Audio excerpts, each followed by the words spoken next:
D'abord, je tiens à remercier le Collège des Bernardins de nous accueillir et de me permettre de m'adresser à vous.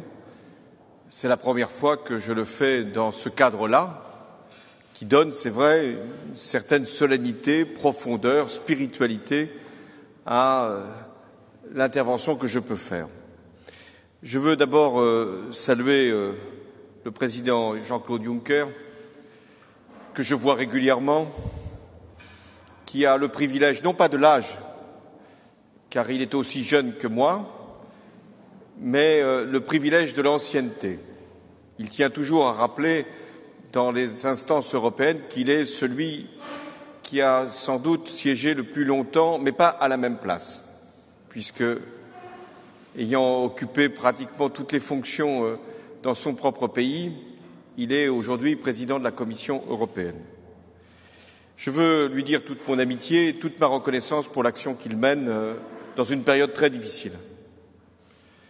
Il n'est pour rien dans le départ du Royaume-Uni, car il avait tout fait pour que la négociation puisse être menée pour le plus grand bénéfice de l'Europe et du Royaume-Uni, et c'est le peuple britannique qui a décidé souverainement de donner sa réponse et de quitter. Et en aucune façon nous pourrons dire que c'était l'intransigeance de l'Europe, la vindicte d'une commission à l'égard d'un pays qui ne lui avait pas toujours ménagé, qui ont pu provoquer ce résultat. Cher Enrico Letta, je suis heureux de te retrouver dans cette responsabilité aujourd'hui d'être à la tête de notre Europe. Je t'ai connu président du gouvernement italien, venant à Paris pour ton premier déplacement, rappelant que tu avais été élevé dans une famille à Strasbourg, ce qui explique ton français parfait, mais ton anglais ne l'est pas moins. Mais tu avais toujours au Conseil européen la délicatesse de parler notre langue, quand parfois des Français ou des francophones considèrent qu'il est plus intelligent de le faire en anglais, ce qui, d'ailleurs, demain deviendra une incongruité.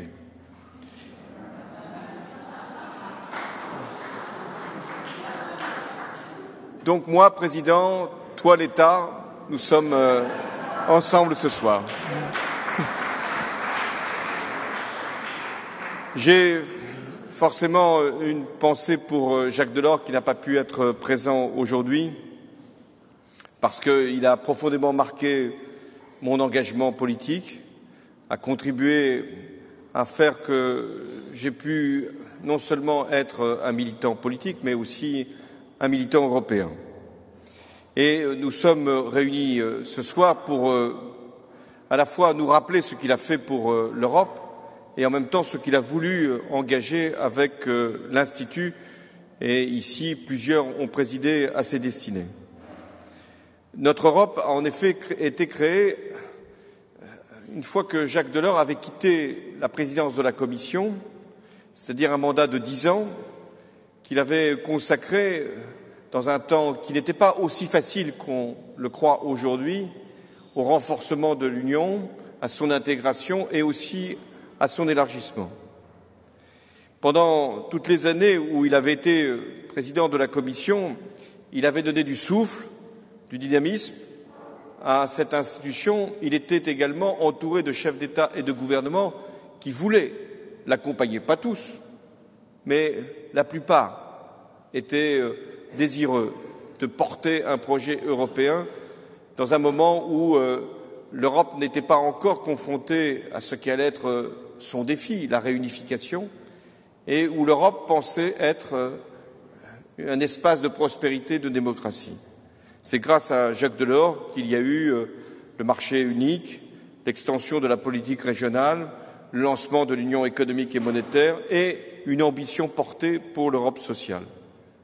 Jacques Delors fut sans doute le premier à comprendre qu'une zone économique intégrée devait être accompagnée d'une cohésion renforcée au plan politique et également d'une espérance sociale pour unir les peuples. Il avait voulu la monnaie unique et il avait travaillé dès 1989 avec un groupe de personnalités, plusieurs ici sont présentes, pour que soient fondées les bases qui ont donné le traité de Maastricht. Il avait néanmoins toujours une vision exacte de ce que ce traité portait et ce qu'il avait oublié. Ce qu'il portait, c'était la création d'une monnaie qui allait réunir les pays et les peuples. Mais ce qui manquait dans le traité, et ce dont nous avons souffert ensuite, c'était une gouvernance, c'était une coordination des politiques économiques et c'était aussi une vision de ce que devait être l'harmonisation sociale. Il avait aussi assez tôt perçu, Jacques Delors, qu'au rythme de l'intégration, il y avait des risques d'essoufflement et peut-être même de rupture.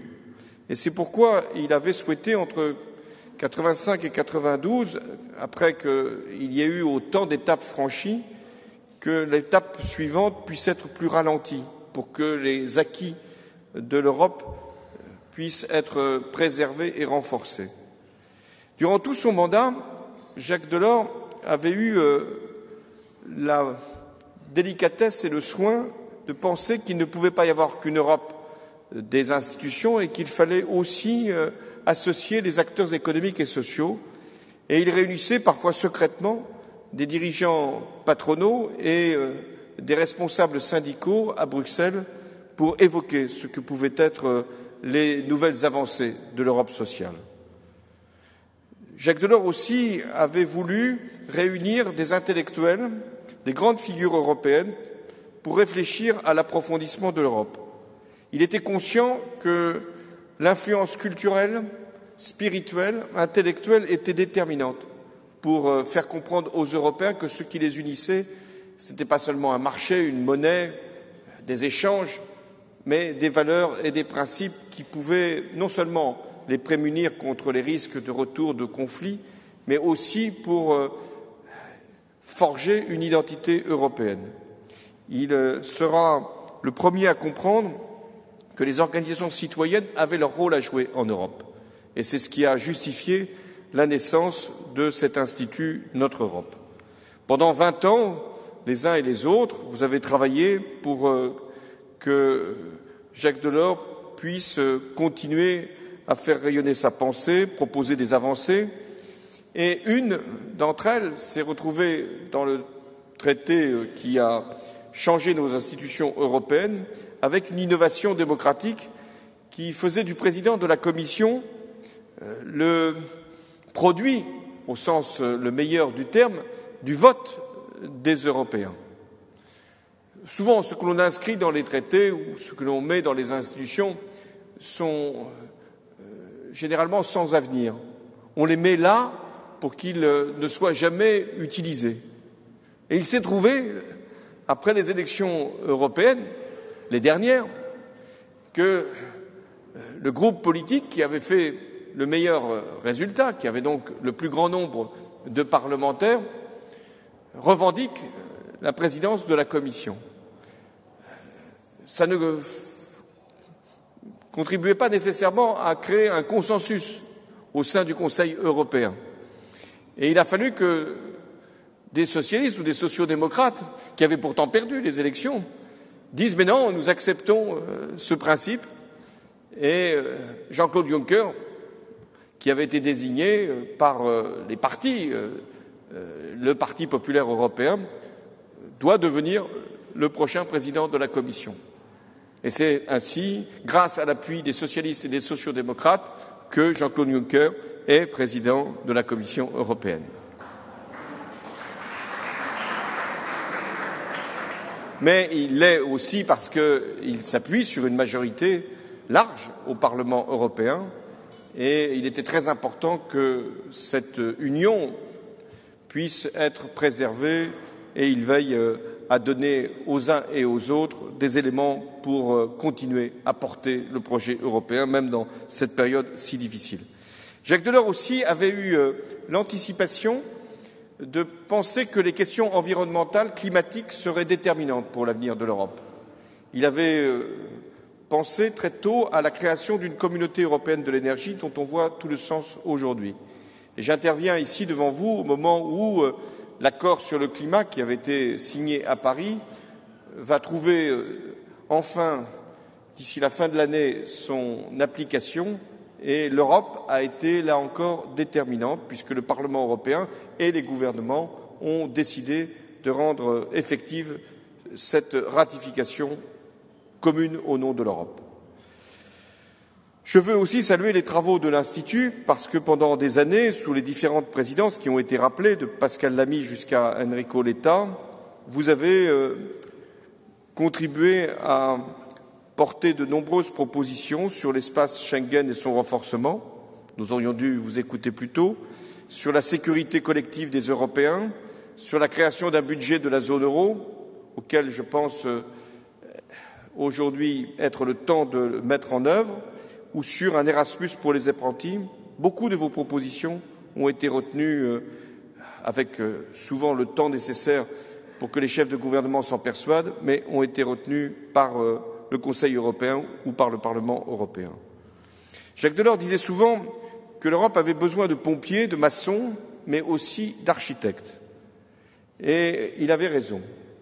La responsabilité des chefs d'État et de gouvernement, des dirigeants, c'est bien sûr de résoudre les crises.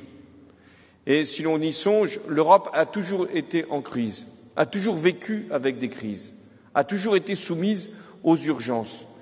Et ça remonte à loin, y compris au temps où l'Europe était assise, elle connaissait des crises. Ce n'est pas le nombre qui provoque les crises, ce sont les situations. Ce sont aussi les conflits entre États ou entre gouvernements. C'est bien sûr les divergences quant à l'appréciation d'un certain nombre de réalités. Donc l'Europe a toujours vécu avec les crises et le rôle des chefs d'État et de gouvernement dans le Conseil européen, c'est de les surmonter. Ce qui est nouveau dans la période que nous traversons, c'est que nous ne vivons pas une crise de plus, nous vivons la crise des fondements de l'Europe, avec le départ d'un pays, avec des divisions profondes au sein de l'Union, avec des divergences qui se sont accentuées, avec le retour des nationalismes, avec la montée des populismes. Ce n'est pas une crise de plus, c'est la crise de l'Europe au sens de ses fondements et au sens de son projet. Et de ce point de vue, nous devons faire retour, Enrico avait raison, aux sources et comprendre ce qu'est en ce moment la situation de l'Europe. Depuis que je suis à la présidence de la République française, j'ai siégé dans de nombreux conseils européens. Et à chaque fois, nous avons été saisis par l'urgence. Le premier Conseil européen auquel j'ai participé, c'était au mois de juin 2012. L'Italie et l'Espagne étaient dans une situation extrêmement difficile. Et les banques étaient encore menacées. Et il y avait des risques sérieux de mise en cause des États et d'une spéculation qui aurait pu mettre à bas l'Union européenne. Nous y avons passé le temps nécessaire, généralement la nuit, et il a fallu une prise de conscience. C'était Mario Monti qui représentait l'Italie, Angela Merkel, bien sûr l'Allemagne, et Jean-Claude était là comme chef de gouvernement. Cette nuit-là, des décisions très importantes ont été prises pour l'Europe, pour maintenir la zone euro, pour éviter le départ, déjà, de la Grèce, pour faire que l'Italie, l'Espagne, le Portugal, l'Irlande puissent être préservés et que l'on mette en place des mécanismes pour donner des financements nécessaires, mais aussi la Banque centrale européenne ayant pris sa responsabilité. Je considère que cette nuit-là est sans doute la plus importante de ces dernières années. Puis ensuite, il y a eu d'autres crises. Crise avec la Grèce, toujours la Grèce, là aussi, une nuit, 2 nuits, plusieurs nuits pour trouver la solution. Et c'était pour nous, sur le plan politique, j'allais dire culturel, civilisationnel, indispensable que la Grèce puisse rester dans la zone euro. Et puis nous avons connu une crise beaucoup plus profonde, parce qu'elle touche aux valeurs, qui est la crise des réfugiés. Et c'est là que les divisions n'ont plus été simplement entre les grands et les petits pays, le sud ou le nord, ou les pays en excédent par rapport aux pays en déficit. Non, là, les clivages sont apparus beaucoup plus fondamentaux, au sens où certains pays étaient prêts à accueillir et d'autres s'y refusaient. Certains pays étaient prêts à renforcer le contrôle des frontières quand d'autres pensaient que c'était à chacun de se débrouiller. Et quand il a fallu répartir, et ici Jean-Claude s'en souvient, des réfugiés comme on répartit ou comme on répartissait autrefois des enveloppes budgétaires ou des montants compensatoires, quand il a fallu répartir ce qu'étaient des êtres humains, c'est là qu'on a compris, que j'ai compris, que l'Europe était à ce moment-là devant une crise de sens et qu'il ne s'agissait plus simplement de négocier toute une nuit et qu'il y avait sans doute à refonder le cadre commun, l'esprit qui devait nous unir. Et c'est pourquoi il ne s'agit plus d'architecture institutionnelle, il ne s'agit plus simplement de savoir quels mécanismes financiers nous allons mettre en œuvre pour éviter telle ou telle difficulté ou faillite, c'est de savoir comment nous allons repartir. Et puis arrive la question britannique. Question britannique qui est aussi vieille que la présence de la Grande-Bretagne dans l'Union européenne. Lors des débats que j'avais avec Cameron, pour faciliter justement le maintien du Royaume-Uni dans l'Union européenne, je lui disais, le général de Gaulle s'était battu pendant des années pour que la Grande-Bretagne ne rentre pas dans le marché commun. Et il avait fallu même faire un référendum en France c'était le président Pompidou, pour que nous puissions accueillir la Grande-Bretagne dans l'Europe. Et vous êtes prêts aujourd'hui, après tant de travaux en commun, tant d'efforts que nous avons pu faire pour mieux nous comprendre, vous êtes prêts à partir? Vous êtes prêts à renoncer à tout ce qui avait été finalement une forme de concession ou de compromis à l'intérieur de l'Union européenne? Je pense que David Cameron imaginait gagner son référendum. Ça nous est arrivé aussi d'avoir cette espérance. Mais au-delà du choix de faire ou de ne pas faire un référendum, c'est la réponse du peuple qui doit être regardée pour ce qu'elle est.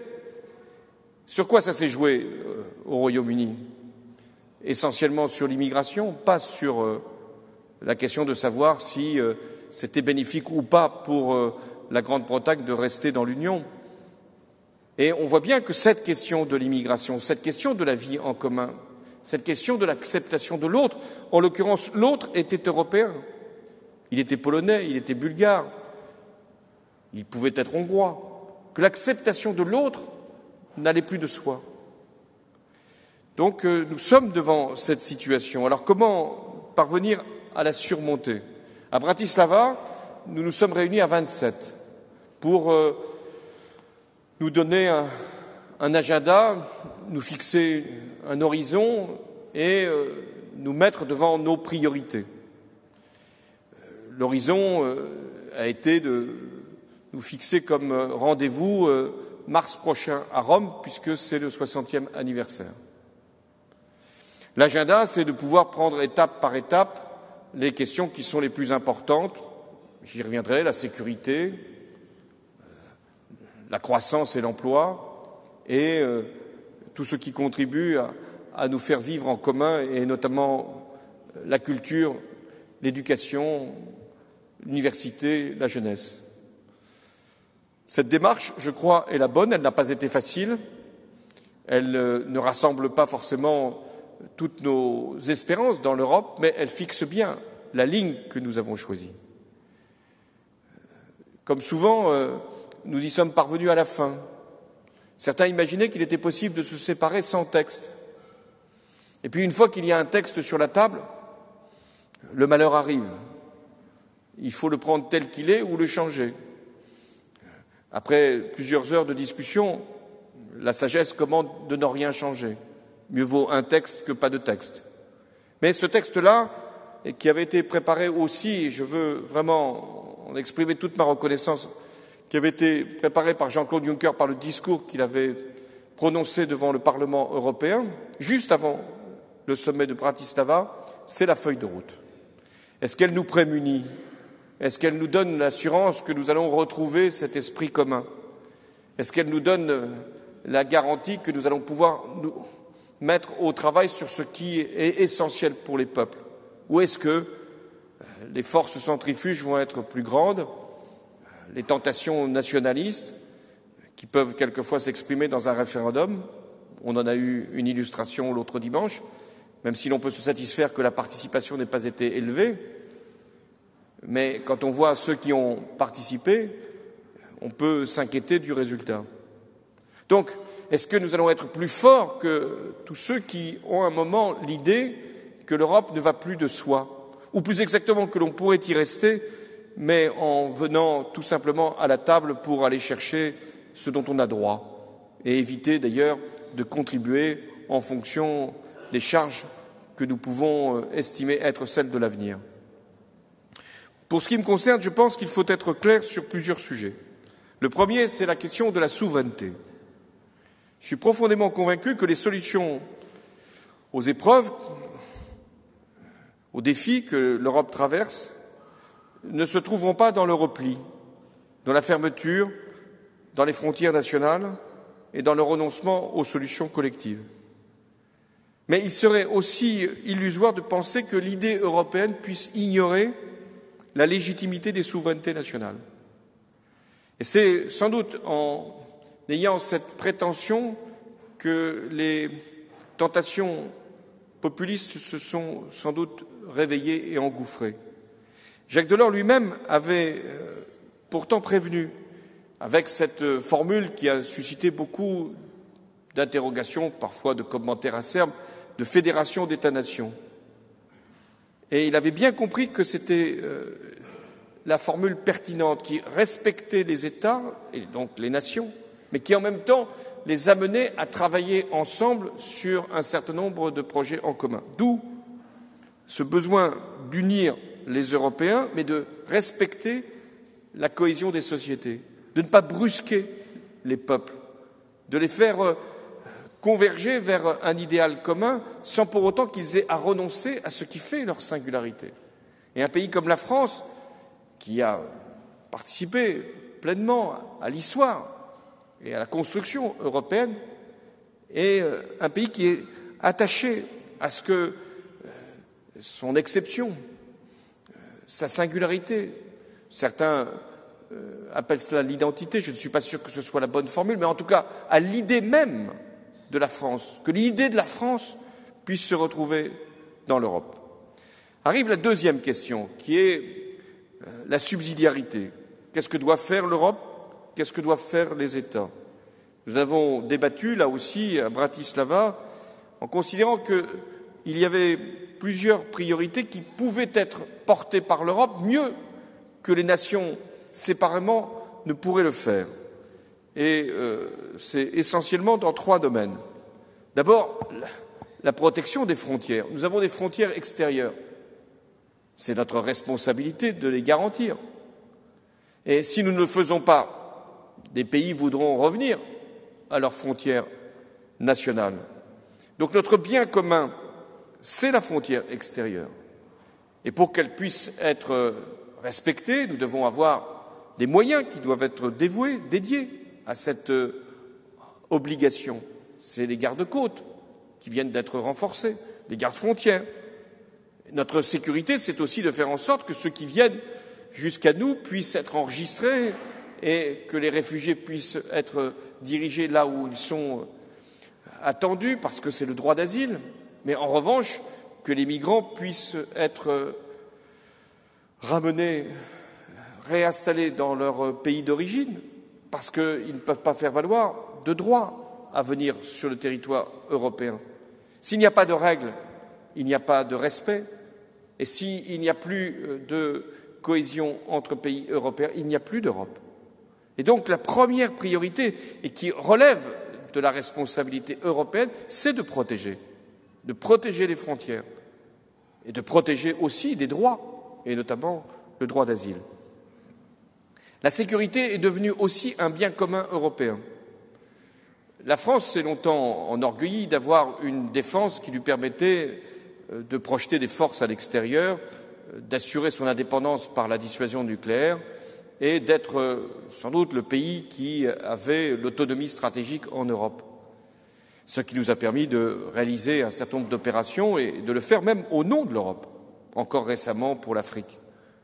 Mais je suis conscient que le service le plus grand que la France peut rendre à l'Europe, c'est de contribuer à ce que nous puissions ensemble bâtir des éléments communs de défense et de sécurité.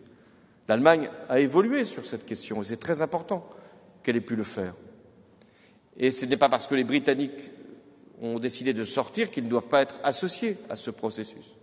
Mais tous les pays européens doivent maintenant se coordonner pour participer à un effort de défense et à savoir ce que nous pouvons faire en commun et ce que nous pouvons assurer par nos propres capacités dans chacun de nos pays. Une protection, c'est aussi des forces pour lutter contre le terrorisme. Le terrorisme a frappé la France, mais a frappé l'Europe, la Belgique, l'Allemagne, le Danemark, les Britanniques. Et nous sommes conscients que le terrorisme va rester une menace, ce qui doit nous amener à faire ensemble ce que nous ne parvenons pas, tout seuls, à réussir. Pour lutter contre le terrorisme, il faut accepter de coopérer, de coordonner ses services de renseignement, sa police, ses contrôles aux frontières. Et qui peut mieux le faire que l'Europe? Et en ce sens, l'Europe n'est plus regardée comme un risque, mais comme, au contraire, un bouclier par rapport à un certain nombre de menaces. Ça, c'est la première grande priorité que nous devons porter pour que l'Europe puisse être comprise par les Européens comme une garantie supplémentaire, une protection de plus, une sécurité. La deuxième priorité, c'est la croissance et l'emploi. Bien sûr que les politiques économiques relèvent des choix que chacun des gouvernements doit faire pour son propre pays. Mais nous savons que nous avons besoin d'une impulsion. C'est vrai que certains pays qui sont en excédent devraient davantage relancer. Il est exact que certains pays qui sont en déficit des balances de paiement courant ou déficit budgétaire, doivent continuer l'effort de compétitivité et de redressement. C'est ce que fait la France, pour l'instant. Nous verrons. Mais s'il n'y a pas une impulsion qui vient de l'Europe, et pas simplement par la politique de la Banque centrale, s'il n'y a pas une volonté commune de faire de la croissance et de l'emploi à travers des grands investissements, mais pas des investissements simplement pour des infrastructures, des investissements pour l'énergie, des investissements pour la transition écologique, des investissements pour le numérique, nous ne pourrons pas atteindre nos résultats. Si nous voulons avoir des champions européens qui puissent avoir une taille mondiale, nous devons investir davantage. Et c'est la seconde priorité. La troisième, c'est de faire que la culture, l'éducation, l'université et la recherche puissent être portées à l'échelle européenne. Là aussi, nous disposerons toujours de nos propres établissements, de nos outils, mais si nous n'avons pas cette ambition d'être les meilleurs au monde, et nous le sommes dans beaucoup de domaines, si j'en juge par les prix Nobel qui sont attribués aujourd'hui ou hier, si nous n'avons pas cette volonté d'être les meilleurs dans notre domaine, dans tous les domaines même, l'Europe ne pourra pas porter ses valeurs. La culture européenne n'est pas non plus l'addition de toutes les cultures de nos pays respectifs. C'est ce qui a fait finalement le modèle européen, que l'on peut associer à un espace social, à un espace humain, à des valeurs. Et j'en arrive à l'identité européenne. L'identité européenne, c'est de pouvoir peser sur le destin du monde. Ce qui, moi, souvent me gêne, c'est de voir qu'à la table du G20, du G7, l'Europe est présente par des pays, présente par des institutions. Mais est-ce qu'elle pèse suffisamment? Ce que nous voulions revenir aujourd'hui, depuis déjà plusieurs années, c'est le retour des empires, des puissances. C'est sans doute une loi de l'histoire. Des empires que l'on pensait déclinants, disparus, se réveillent avec des formes qui ressemblent étrangement à ce qui pouvait exister avant la Première Guerre mondiale. Il y a aussi de nouvelles puissances qui émergent sur le plan économique, sur le plan démographique. Est-ce que l'Europe se considère comme une puissance? Est-ce que l'Europe parle comme une puissance? Mais l'Europe n'est pas seulement une prétention de puissance. Elle est une puissance qui ne cherche que la paix, que l'harmonie, le développement, la résolution des crises. Donc nous avons une spécificité dans le concert mondial. Et c'est pourquoi, face à des crises, Federica vient d'arriver, face à des crises comme la Syrie, où est la voix de l'Europe, si ce n'est de dire, et elle a raison, que nous devons tout faire pour que l'aide humanitaire puisse parvenir. Quelle est la voix de l'Europe? Souvent d'apporter le soutien à des populations qui souffrent, et l'Europe est exemplaire. Mais est-ce que nous pouvons faire davantage? Oui, pas simplement par nos pays, mais ensemble. Et lorsqu'il y a un conflit qui dure jusqu'à permettre que des populations entières puissent être massacrées, comme à Alep, est-ce que nous ne pouvons pas, nous-mêmes, en tant qu'Européens, contribuer davantage, si nous le décidons, à régler les grandes questions du monde, ce qui suppose d'avoir des moyens de force, c'est vrai, des diplomaties que nous pouvons mettre en commun, et aussi d'avoir cette volonté. Or, est-ce que tous les pays ont cette volonté? Moi, je les mets en garde. Il y a des pays qui pensent que les États-Unis, des pays européens, qui pensent que les États-Unis seront toujours là pour les protéger, au point même d'acheter des armes uniquement aux États-Unis et pas aux Européens. Ça peut arriver.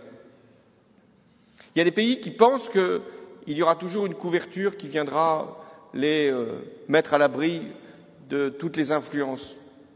Il y en a qui pensent qu'ils ne sont pas concernés par les conflits au Moyen-Orient, que l'Afrique n'a aucun lien avec l'Europe, sauf quelques migrants qui peuvent s'échouer sur les côtes italiennes dans des conditions épouvantables. Cela doit être mis en garde. Aujourd'hui, nous sommes dans un monde global. Les conflits nous touchent nécessairement. Donc, il faut dire à ces pays européens, et je ne cesserai de le faire, que s'ils ne se défendent pas eux-mêmes, ils ne seront plus défendus. Quel que soit le vainqueur de l'élection présidentielle américaine, et nous espérons plutôt une que l'autre, sans prendre là parti, mais il n'y a même pas de choix. Mais au-delà de ça, quelle que soit la présidente qui sera élue au mois de novembre, les États-Unis ne sont plus dans la même conception de la protection, de la défense, tout en étant notre allié au sein de l'OTAN. Cette question n'est pas posée. Mais les Européens doivent prendre conscience que quand ils sont la première puissance économique du monde, ils le sont, ils doivent être aussi une puissance politique et avec la capacité de défense. L'identité européenne, ce n'est pas simplement de se défendre, c'est de défendre des valeurs et de porter un message vers le monde. Quelle est la méthode pour arriver à ce résultat? C'est celle que Jacques Delors avait proposée lors de son premier mandat à la tête de la Commission européenne. Un objectif partagé, une échéance et un programme de mesures. C'est l'esprit que Jean-Claude Juncker a repris dans son discours devant le Parlement européen et la France soutient entièrement cette démarche. Enfin, il y a les institutions, la Commission européenne, qui doit être la gardienne des traités, c'est vrai, mais qui doit être plus que cela, qui doit rester une force d'impulsion et qui doit être toujours soucieuse des compromis, sans doute, mais porter d'abord des propositions et servir l'intérêt général de l'Europe. C'est la Commission. Le Conseil européen, ce sont les États qui doivent chercher à un moment la bonne synthèse, l'équilibre, mais qui doivent être stimulés par la Commission et par le Parlement européen qui représente les peuples. Je ne conteste pas aux parlements nationaux, au contraire, le droit et même le devoir de s'intéresser à l'Europe. Et il ne faut pas craindre leur volonté de regarder ce qui se fait en Europe au nom de la transparence. Et ce serait une erreur d'opposer les parlements nationaux au Parlement européen. Je conclus. Jacques Delors avait lui aussi affronté une crise provoquée par le Royaume-Uni.